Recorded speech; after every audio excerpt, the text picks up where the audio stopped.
Lalu sang suami merasa sangat berdosa kepada istrinya, maka dia pun bertanya kepada Nabi, ya Nabi ya Rasul, istriku ya Nabi ya Rasul tidak pergi mikodom melayak orang tuanya gara-gara pesanku, jangan tinggalkan rumah sampai saya pulang.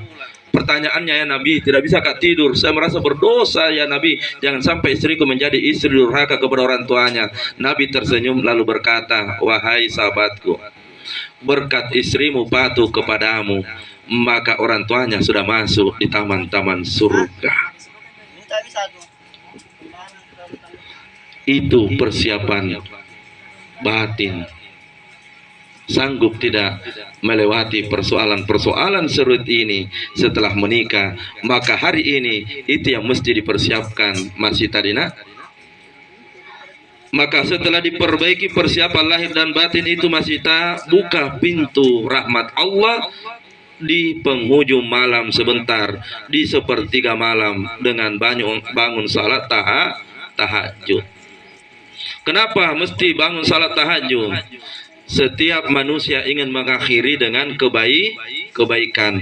Kita pun bermimpi dan punya keinginan meninggal dalam keadaan kebaikan, dan termasuk masa lajang menjadi suami istri. Akhirilah masa lajangmu dengan kebaikan, dengan membuka pintu rahmat Allah sebentar malam dengan berdoa setelah salat tahajud.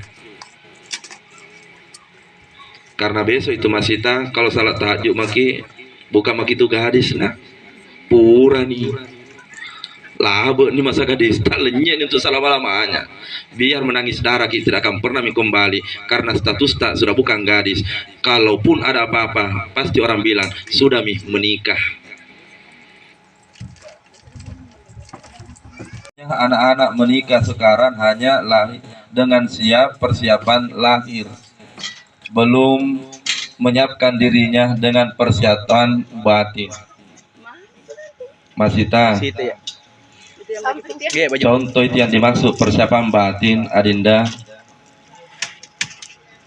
Kalau sudah orang menikah, apapun nabilan suami kita harus dengarkan. Persiapan batin Pak ya rol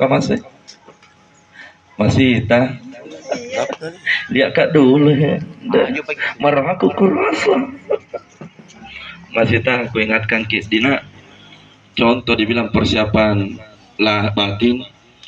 Besok apapun nak ucapkan suami nak, jangki coba bantah. Itu yang bisa mengikuti persiapan lahir batin paro. Kalau persiapan batin gampang, tergantung niatnya mau tidak berubah. Karena di saat sudah menjadi istri tidak bisa sepenuhnya seperti riwayat tak gadis. Sampai-sampai suatu waktu pada saat Nabi akan berperang,